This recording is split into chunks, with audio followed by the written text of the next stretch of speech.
시간에는 복음의 순종이라는 제목으로 말씀 나누고자 합니다. 여러분은 시험 기간에 뭘 하고 싶으십니까? 시험 친 지가 너무 오래되셨나요? 네, 저는 이상하게 시험 기간에 그렇게 독서가 하고 싶더라고요. 평소에는 독서랑 거리가 먼데 그냥 공부책만 있는데, 또 시험 기간에 열심히 하게 되는 것은 청소입니다. 네. 공부 잘하는 학생은 평소에 책상 정리를 잘한다라는 그런 공식이 있대요. 근데 평소에 이렇게 책상을 잘 정리해야지. 저는 괜히 시험 기간만 되면은 괜히 책상을 정리하고 싶습니다. 그런데 책상을 정리하다 보면은 어때요?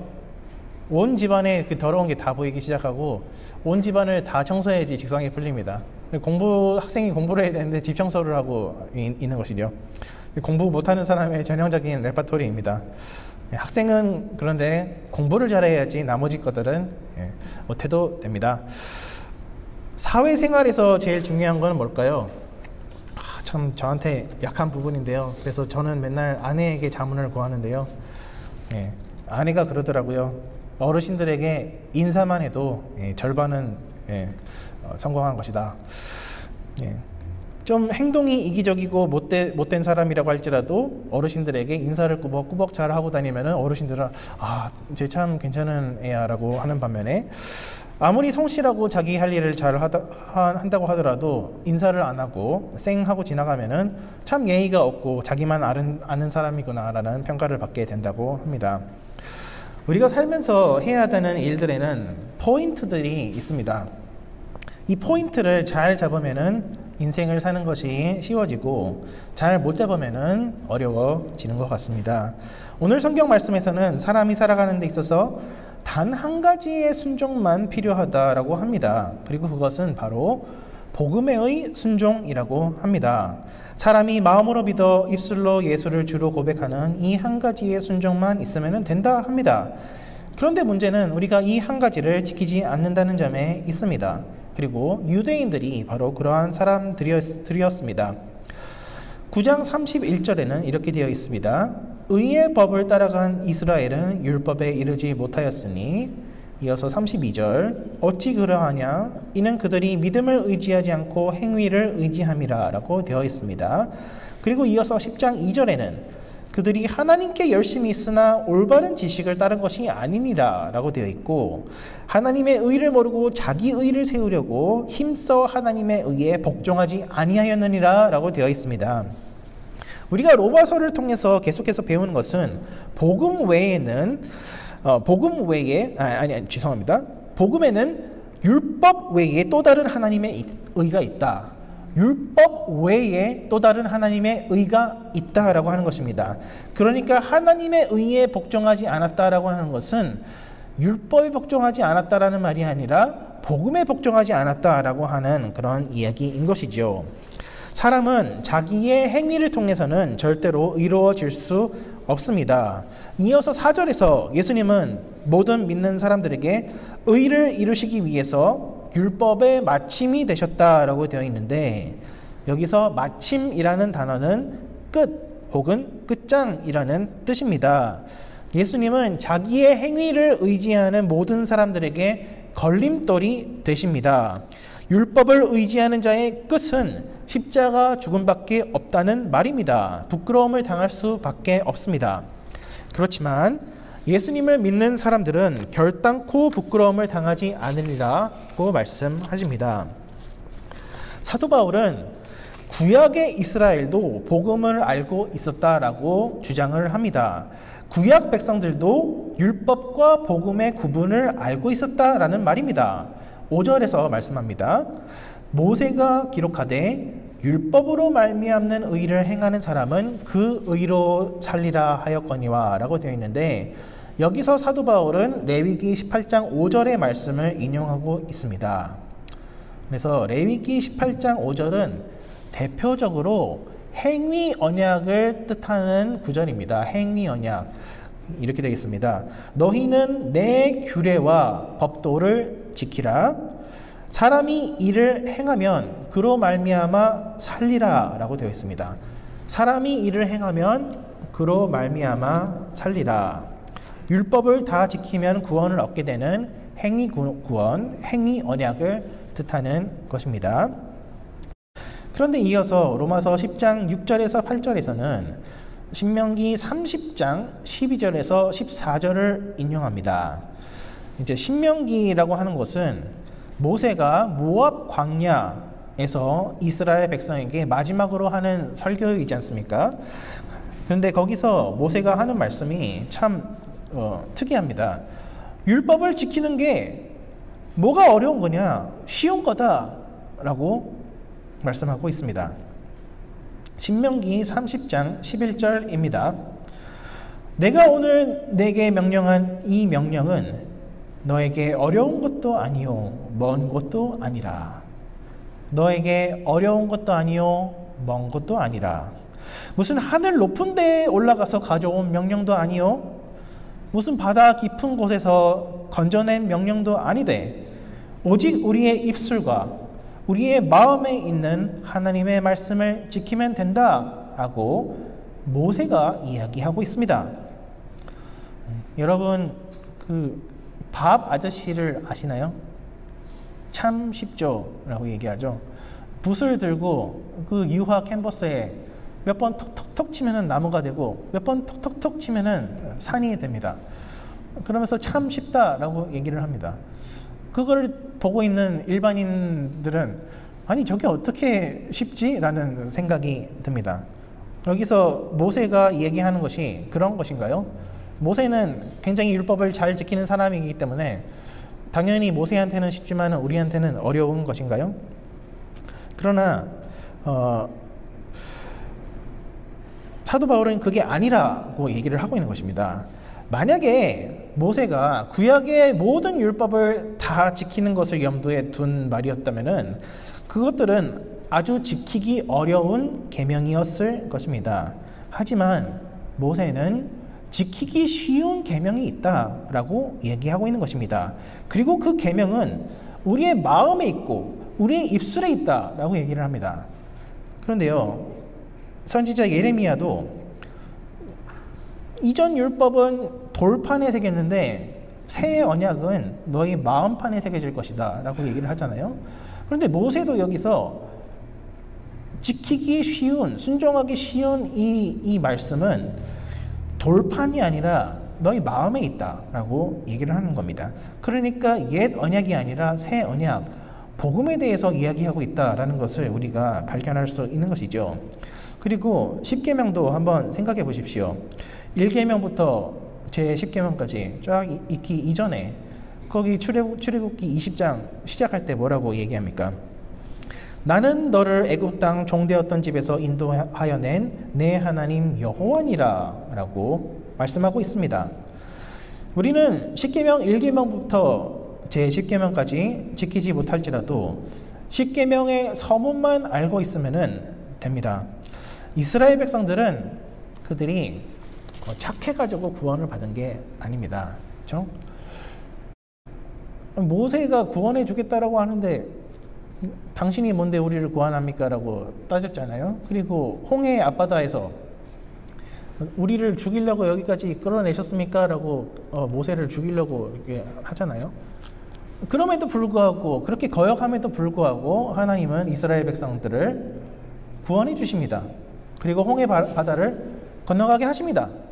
이것은 이스라엘을 구원하신 것이 그들의 행위와는 전혀 상관없는 일이다라는 것을 알려주는 것이고 10계명도 마찬가지로 10계명을 주시기 이전에 너네가 10계명을 다 지키면 너희를 구원해 줄게 라고 하는 것이 아니라 너희는 이미 구원받은 사람들이다. 그러므로 10계명을 지켜라 라고 하고 있는 것입니다. 그러므로 사도 바울은 우리의 입술에 있고 우리의 마음에 있는 이 순종하기 너무나 쉬운 그 말씀이 바로 복음의 말씀이다 라고 주장을 하고 있는 것입니다. 8절에서 9절입니다. 그러면 무엇을 말하느냐? 말씀이 내게 가까워 내 입에 있으며 내 마음에 있다 하였으니 곧 우리가 전파하는 믿음의 말씀이라. 모세가 말씀한 그 행하기 쉬운 그 말씀, 우리의 입에 있고 우리의 마음에 있는 그 말씀은 바로 믿음의 말씀이다 라고 사도 바울이 주석을 달아놓고 있는 것입니다. 그래서 사도 바울께서 계속해서 설명하시기를, 내가 만일 내 입으로 예수를 주로 시인하며 또 하나님께서 그를 죽은 자 가운데서 살리신 것을 내 마음에 믿으면 구원을 받으리라. 이 한 가지만 지키면 된다라고 얘기합니다. 생각해보면은 예수님께서도 당신의 멍에는 가볍고 쉽다라고 말씀하셨잖아요. 사도 바울도 마찬가지로 여기에서 마치 복음에 순종하면은 모든 율법에 다 순종하는 것처럼 그렇게 이야기하고 있습니다. 이게 뭘 의미하는 걸까요? 유대인들은 율법을 통해서 자기 의를 내세우려고 했지만 믿는 사람들은 하나님의 의를 믿습니다. 이 두 가지의 차이점은 바로 영광의 방향에 있습니다. 영광의 방향. 자기의 의를 세우려고 하는 사람은 자기 자신의 영광을 추구합니다. 하나님의 의를 믿는 사람은 오직 하나님께 영광을 돌립니다. 그리고 이러한 차이점은 우리 생활 전반에 다 적용이 됩니다.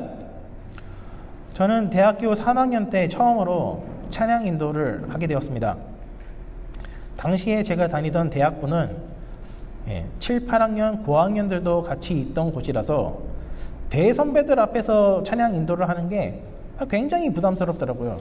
이렇게 팔짱을 끼고 앉아있으면서 어디 잘하나 한번 지켜볼 거야 라고 하시는 것 같아가지고 실제로는 안 그러는 것 같은데 근데 괜히 느낌상으로 말이죠. 그래서 찬양 인도를 할 때마다 죽을 쓰는 것 같아서 너무 힘들다가도 어떨 때는 또 찬양 인도가 잘 되면은 굉장히 어깨가 올라가서 교만이 하늘을 찌르고는 했습니다. 근데 돌아보니까 저는 찬양을 통해서 회중을 통제하려고 했던 게 문제였던 것 같습니다. 음악적으로 완성도가 있고 가사 연결도 완벽하게 신학적인 짜임새를 갖추면은 회중들의 마음이 움직일 수밖에 없을 것이다 라고 계산을 하면서 했습니다. 근데 찬양이라는 것이 하나님의 행하심에 영광을 돌리는 것이 목표인데 저는 회중들의 마음을 움직이는 것에 초점을 두고 있었던 것입니다. 그렇게 회중들의 마음을 움직이는 것이 제일 목표가 되면은 찬양 인도를 잘 하게 될 때에 누가 제일 이득을 볼까요? 하나님이 아니라 제가 되는 것입니다. 그렇지만 진심으로 하나님만을 높이는 찬양을 우리가 하게 된다면은 내가 찬양 인도를 잘하든 못하든 상관이 없어지게 됩니다. 저는 담임 목회를 시작하면서 어떤 설교를 해야 할까요? 하나님께 여쭤보다가 주시는 마음이 첫 번째는 로마서 설교하기를 무서워하지 말라라는 것이었고 두 번째는 미천 드러날까 봐 두려워하지 말라라는 것이었습니다. 목회자들은 양복 안주머니에 항상 숨겨둔 비장의 설교 카드들이 몇 개 있을 것입니다. 저라고 좋은 설교 비축해 놓고 싶지 않겠습니까? 근데 하도 설교를 많이 하고 자주 하다 보니까 계속 다 쓰게 되더라고요. 직접 등장하는 본문이 아니라고 하더라도 그 연결되는 내용이 있으면은 이거 설교 한 편인데 하지만 그냥 써버리게 됩니다. 그러면서 마음속으로는 한편으로는 걱정이 됩니다. 이러다가 내 미천이 다 드러나는 건 아닐까라고 말입니다. 그런데 하나님이 저에게 주시는 마음이 그렇더라고요. 만일 예배 때 은혜를 받는 것이 제 설교 은혜 저장소에 달려있는 것이라고 한다면은 그것은 제가 사람들에게 은혜를 주게 되는 것이지만 만약에 사람들이 은혜를 받는 것이 성령 하나님이 직접 주시는 것이라면은 성도님들은 성령님으로부터 직접 한량없는 은혜를 받을 수 있을 것입니다. 전자의 경우에서는 제가 영광을 받겠지만 후자의 경우에서는 하나님이 영광을 받으십니다. 개인 경건 생활을 할 때도 마찬가지입니다. 저는 몇 년 전에 한인교회 청년부 사역을 그만둘 때에 굉장히 두려웠습니다. 목회자의 세계에서는 2년만 경력이 단절되어도 저거는 목사로서 가치가 떨어진다라는 그런 소문이 있습니다. 그래서 제가 생각해낸 게 목회를 하지 않아도 목회자 수준의 성경 연구를 해야 되겠다. 그래서 저는 매일 히브리어, 헬라어, 성경 원문으로 큐티를 해보자라고 결심을 했습니다. 그런데 그렇게 하니까 큐티만 하는데 하루에 2~3시간 최소 걸립니다. 근데 어느 날 드는 생각이, 이렇게까지 열심히 큐티했는데 하나님이 나의 미래를 보장해 주시지 않겠나? 그런데 그런 마음으로 성경을 읽으니까 자꾸 의무적으로 큐티를 합니다. 내 공로를 쌓아서 하나님 앞에 나아가는 경건 생활은 처음에는 그럴듯하지만 결국에는 짐이 됩니다. 말씀을 읽을 때에 하나님과 약속을 하고 그 약속을 지키는 것이 중요합니다. 그렇지만 우리는 언제나 내 공로가 앞서지는 않나 유의해야 됩니다. 성경을 처음부터 끝까지 일독을 하지 않았다라고 할지라도 주눅이 들 필요가 없습니다. 그렇다고 성경 일독을, 성경 완독을 하지 말라는 얘기는 아닙니다. 그렇지만 성경 일독이 무슨 자격증처럼 생각되어서는 안 됩니다. 매일매일 말씀을 묵상하고 하나님의 사랑을 경험하는 것이 중요하지, 그리고 하나님의 말씀을 꼼꼼히 구석구석 알아가는 것이 중요하지, 성경을 몇 독 했는지 체크하는 것은 오히려 경건 생활에 독이 됩니다. 저는요, 대학교 때 이미 성경을 50독을 했습니다. 그런데 어느 순간 제가 사람들을 무시하고 있더라고요. 청년부 목사님이 뭐라고 설교 말씀을 하셔도 들리지도 않아요. 그런 마음은 그리스도인의 마음이 아니라 율법주의적인 유대인의 마음입니다. 그래서 50독을 한 이후로 저는 더 이상 체크를 안 하게 되었습니다. 기도도 마찬가지입니다. 저는 고등학교 3학년 때 거의 매일 2시간씩 기도를 했습니다. 저희 아버지께서 그런 저에게, 아니 학생이 공부를 해야지 그렇게 신앙생활만 하면 어떻게 하냐라고 뭐라고 하시면은 저는 아버지께 대들면서, 아니 저보다 기도도 덜 하시면서 아버지가 뭘 하신다고 그러세요? 라고 따졌습니다. 그런데요, 참된 기도를 하는 사람은 자기가 아무리 기도를 많이 하더라도 늘 자기는 기도가 부족한 사람이라고 여겨져야 되는 것이 정상입니다. 남들보다 내가 기도를 많이 한다라는 것을 절대로 자랑스러워해서는 안 됩니다. 자랑스러워하는 순간 그것은 나의 의가 되고, 그럴 경우에 그 기도는 나에게 아무 소용이 되지 않고 오히려 기도 안 한 것보다 더 못한 상태로 그렇게 빠지게 되는 것입니다. 그래서 중요한 것이 영광의 방향입니다. 나의 영광과 유익을 위해서 하는지, 아니면 하나님의 영광과 유익을 위해서 하는지, 우리는 우리 자신의 모든 마음의 활동들을 세심하게 살펴보아야 할 것입니다. 하루에 일과를 짤 때에 그저 나의 유익을 중심으로 일과를 짤 수도 있지만, 그러면은 교회와 다른 사람들을 돌아볼 여유가 없어집니다. 심지어 하나님과 교제할 시간도 사라지게 됩니다. 그냥 너무 바쁘고 피곤하니까 어쩔 수 없다라고 얘기하지만, 그렇게 어쩔 수 없는 상황 속에 들어간 것은 결국에 나 자신입니다. 그리고 그렇게 했을 때 영광과 유익을 얻게 되는 것도 나 자신입니다. 그러나 하나님의 영광과 유익을 나의 시간표에 최우선순위로 삼게 되면요, 손해를 볼 것 같지만은 손해보지 않습니다. 죽을 것 같지만 죽지 않습니다. 하나님의 영광을 추구할 때에 하나님은 오히려 나의 영광을 채워주십니다. 그런데 이런 생활의 순종에 이르기에 앞서서 오늘 본문은 우선 마음의 순종과 입술의 순종을 먼저 요구합니다. 마음의 순종과 입술의 순종은 항상 같이 갑니다.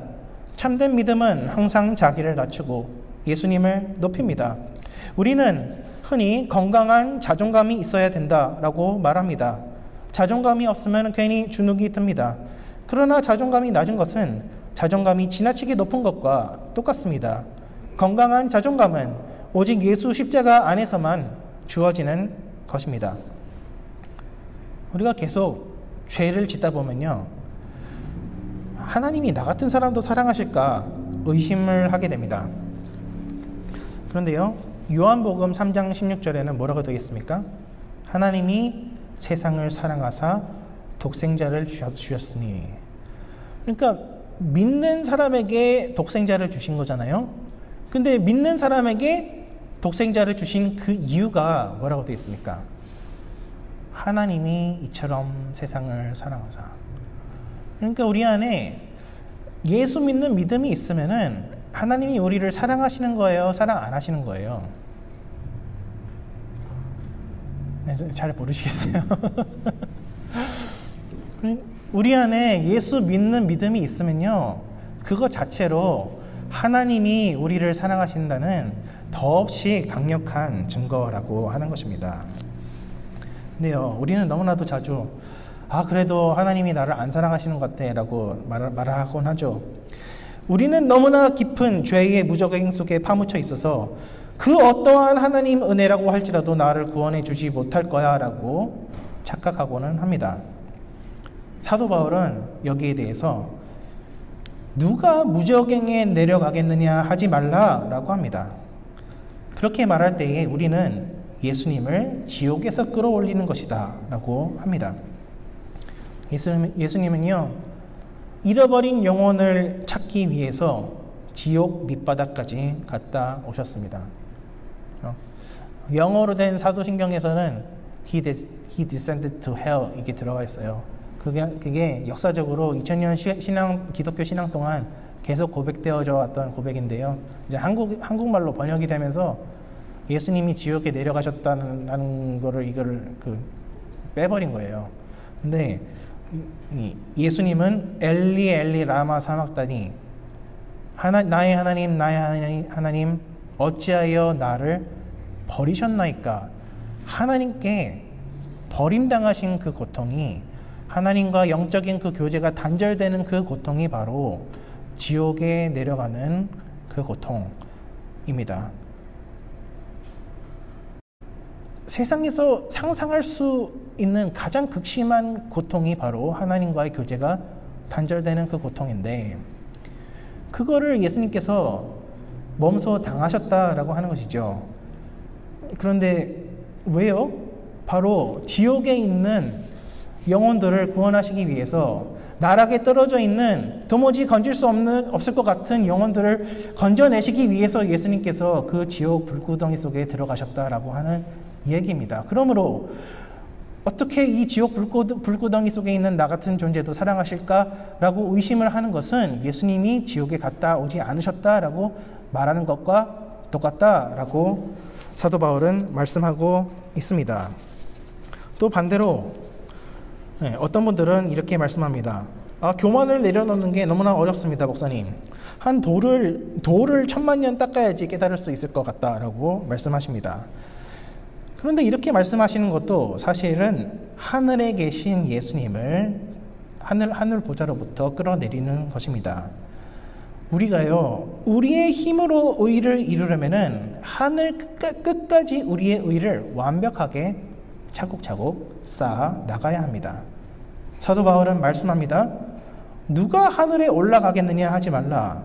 이는 그리스도를 모셔내리는 것이다 라고 말입니다. 예수님은 이미 하늘에 승천하셨습니다. 그리고 하나님 아버지 우편에 앉아 계십니다. 그리고 예수님을 통해서 우리는 부활 생명에 이미 참여한 자들이 되었고, 예수님의 성찬에 참여할 때에 그분의 살과 그분의 피가 우리 몸속에 들어오게 되는 것입니다. 그러므로 우리는 예수님과 한 몸을 이룬 사람들이며, 예수님이 승천해 계실 때에 우리의 이 몸도 비록 그 예수님과의 신비적인 연합으로 말미암아 하늘에 있는 것이랑 똑같다라고 하는 거예요. 여러분의 미래의 배우자만 이 같은 하늘 아래 어딘가에 있는 것이 아니라 그 하늘 어딘가에 예수님의 몸이 있을 거 아니에요. 예수님 몸이 사라진 것이 아니잖아요. 그리고 그 개혁교회는 그래서 그 루터란들과 다르게 예수님의 몸이 그 우주 어디 한가운데에 그 하늘 보좌에 실제로 계시다라고 고백을 하고 있거든요. 우리도 이미 천국에 들어와 있는 것이나 마찬가지다 라고 얘기합니다. 우리는 이미 의로워졌고, 이미 하나님께서 영원토록 우리에게 보장해 주신 그 축복들을 이미 소유하고 있다 라고 얘기합니다. 그런데요, 저는 너무나 교만한 사람입니다. 그래서 아직 하나님의 용서를 이해하려면 아직 멀은 것 같습니다. 굉장히 듣기에는 겸손한 말 같지만 아직 나는 예수 믿지 않았습니다라고 얘기하는 거랑 똑같은 그런 얘기입니다. 예수님은 우리의 구원을 위하여서 모든 것을 이미 이루셨고, 우리는 그저 아멘 하고 받아들이기만 하면 되는 것입니다. 마음으로 믿고 입술로 고백을 하면은 그것이 끝인 것입니다. 외람되지만 우리는 문어의 영성을 가져야 합니다. 문어의 영성. 문어는 음식이 들어가는 것과 나오는 것이 똑같습니다. 먹은 것이 그대로 입으로 나옵니다. 그런데요, 문어가 먹은 것을 뱉지 않으면은 그거는 병든 것입니다. 신앙도 마찬가지입니다. 장학금을 받으면은 장학재단에게 감사 편지를 써야 됩니다. 부모님께 도움을 받았으면은 입을 닦으면 안 됩니다. 감사하다고 전화를 반드시 해야 됩니다. 하나님은 우리의 부족한 입술의 고백을 사용하십니다. 그래서 사도 바울은 여기서 마음으로 믿고 입술로 예수 그리스도를 주로 고백하는 이 고백이 전도자로 우리를 부르셨다, 복음을 전하는 자로 우리를 세우셨다라고 하는 그 복음적인 사명과 긴밀하게 연결되어 있다라고 얘기를 합니다. 그러니까 예수 믿는다고 우리가 마음으로 믿고 입술로 고백을 한다는 것은 반드시 우리가 복음을 전하는 자로 바뀌어야 된다라고 하는 것이랑 의미가 똑같다라고 하는 이야기입니다. 이사야 60장에서는 일어나라, 빛을 발하라, 이는 내 빛이 이르렀고 여호와의 영광이 내 위에 임하였음이니라. 열방이 내 빛으로, 열왕은 내 광명으로 나아오리라 라고 말씀합니다. 그런데 열방이 우리에게 나아오는 그 이유는 이사야 60장 10절에 보시면요, 열방이 도대체 왜 우리의 빛을 보고 나올까? 그 이유는 하나님이 우리를 치셨지만 이제는 긍휼을 베푸셔서 우리를 회복시키셨기 때문이다 라고 말합니다. 예수님도 우리가 세상의 빛이다 라고 말씀을 하죠. 이 빛은 영광의 빛, 은혜의 빛입니다. 그러므로 우리의 신앙 고백은 항상 하나님이 우리를 치셨음과 동시에 우리를 회복시키셨음, 이 두 가지가 함께 포함되어 있어야 합니다. 세상에서 우리가 빛으로 살아간다 라고 하는 것의 의미는 내가 죄인이지만 하나님이 나를 용서해 주셨다 라는 것을 인정하는 이 두 가지가 같이 있을 때에 가능하다라는 이야기입니다. 그리고 이것은 다른 말로 하자면은 세상 모든 사람들에게 복음을 전하는 사명을 우리가 가지고 있다라고 하는 것을 의미하는 것입니다. 그래서 전도는 항상 개인적인 것입니다. 전도는 무슨 철학적인 개념을 설명하는 게 아닙니다. 무슨 교리와 지식을 전달하는 것이 아닙니다. 너 예수님이 너의 죄를 위해서 죽으셨다라는 것을 안 믿으면은 지옥 가고 믿으면 천국 갈 거야 라고 이 정보를 전달하는 게 아니라는 얘기입니다. 바로 예수님께서 나 같은 죄인도 구원하셨으니 너도 한번 믿지 않을래? 항상 개인적인 권면이 들어가야 된다라고 하는 것입니다. 어떤 집사님께서 그러시더라고요. 교회 밖에서만 선교가 필요한 것이 아니라 교회 안에서도 선교가 필요하다고 말입니다. 이상하게 선교 여행만 가면은 사람들이 다 은혜가 넘쳐서 행동하는데 돌아와서는 그렇지 않다라고 하는 것입니다. 교회 안에서도 복음을 전하는 것이 필요합니다. 그리고 이것을 가장 잘 연습할 수 있는 것이 바로 소그룹입니다. 소그룹 나눔에서 내가 죄인이라는 것과 하나님께서 나에게 은혜를 주셨다라고 하는 것, 이 두 가지가 같이 가야 됩니다. 가령 우리는 내가 이렇게 순종했더니 참 좋더라라고 이야기할 수 있을 것입니다. 그렇지만 내 죄를 이야기하지 않고 순종만 얘기한다면은 그것은 하나님이 주신 은혜의 절반만 얘기하는 것입니다. 내 죄를 고백하지 않으면은 예수님의 십자가가 나에게 필요 없다라고 비춰질 수도 있습니다. 그것은 마치 예수님을 지옥에서 끌어올리는 것과 마찬가지일 수도 있습니다. 그런데요, 반대로 자기의 죄만 얘기하고 내가 용서받았다라는 것을 인정하지 않는 경우도 있을 수 있습니다. 네, 여기서 헨리 나우엔이라는 이 신학자께서는 이제 영적인 노출증을 조심해야 된다라고 얘기한 적이 있습니다. 죄를 고백하는 것이 나의 공로처럼 여겨질 수 있기 때문입니다. 예, 그 죄를 고백하는 것 자체가 굉장히 용기가 필요한 일이고, 예, 그것조차도 못하는 사람들이 정말 많습니다. 그런데요, 이거를 나의 공로가 되는 것처럼 생각하기 시작하면은 이것은 내가 이렇게 순종을 잘합니다 라고 말하는 것과 똑같이 내가 이렇게 죄 고백을 잘합니다 라고 말하는 것과 같게 될 수 있다라고 하는 것입니다. 그럴 경우에 우리는 영광을 하나님께 돌리는 것이 아니라 영광을 우리가 가져가게 될 수가 있습니다. 그런데 더 큰 문제는 예수님께서 우리를 이미 하늘로 올려놓으셨는데 우리가 아직 안 올라갔다라고 우기는 것입니다. 우리는 이미 용서받아서 주님의 자녀가 되었는데 아직 아니다라고 하는 것입니다. 이것은 하늘에서 예수님을 끌어내리는 행위입니다. 그러므로 우리 모범적인 나눔에서는 죄와 용서, 이 두 가지가 모두 함께 있어야 합니다. 네. 예를 들어보자면요, 저는 사람들을 통제하는 것을 좋아하기 때문에 칭찬받는 것을 두려워합니다. 칭찬을 받으면은 괜히 내가 구속되는 것 같고 매이는 것 같고 그래서 싫습니다. 그러나 하나님은 내가 실패한다고 할지라도 나의 삶의 모든 것을 하나님의 손이 통제하십니다. 그리고 복음 안에서 내가 비록 실패할지라도 반드시 나에게 복을 주십니다. 이것을 기억할 때에 저는 칭찬받는 것을 쑥스러워하지 않을 수 있을 것 같습니다. 죄의 고백과 그리고 예수님을 믿는 그 고백, 이 두 가지가 있을 때 우리는 건강한 나눔으로 나아갈 수 있다라고 하는 것입니다. 내가 죄인으로서 은혜 받았다라는 것을 빼먹고 이야기하면은 하나님께 영광이 가지 않고 나에게 영광이 갑니다. 마치 문어가 먹기만 하고 뱉지 않으면 병들어 죽는 것과 같습니다. 이스라엘의 불순종이 바로 그거였습니다.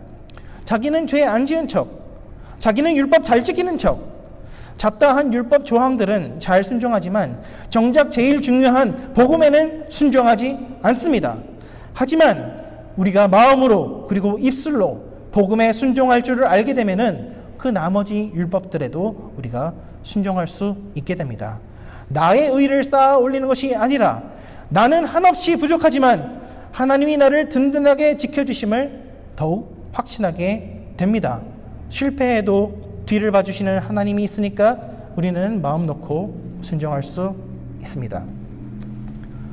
사랑하는 여러분, 그래서요, 복음의 순종은 참 쉽습니다. 근데 문제는 우리가 알면서도 하지 않는다는 것입니다.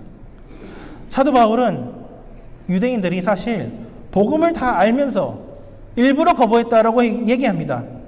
자기 죄를 인정하지 않고 자기 의만 내세우려고 하기 때문입니다. 우리도 마찬가지로 은혜를 받았지만 받지 않은 척하고 싶을 때가 너무나도 많습니다. 그럴 때에 우리 인생에는 참 신경 쓸 것들이 너무나도 많아집니다. 사람들이 나를 어떻게 생각할까? 내가 이거를 잘해가지고 내 인생을 좀 포장해야 되는데. 하지만요, 하나님께서 우리에게 바라시는 것은 단 한 가지, 바로 인사를 잘하는 것입니다. 하나님께 감사 인사를 잘 드리는 것입니다. 내가 죄인이지만 십자가 보혈로 내 인생이 완전히 하나님께 용납받았음을 인정하는 것입니다. 우리의 입술로서 갚을 수 없는 은혜를 우리가 받은 자들임을 고백하면서 우리의 날마다의 삶을 살아가시기를 축원합니다. 기도하겠습니다.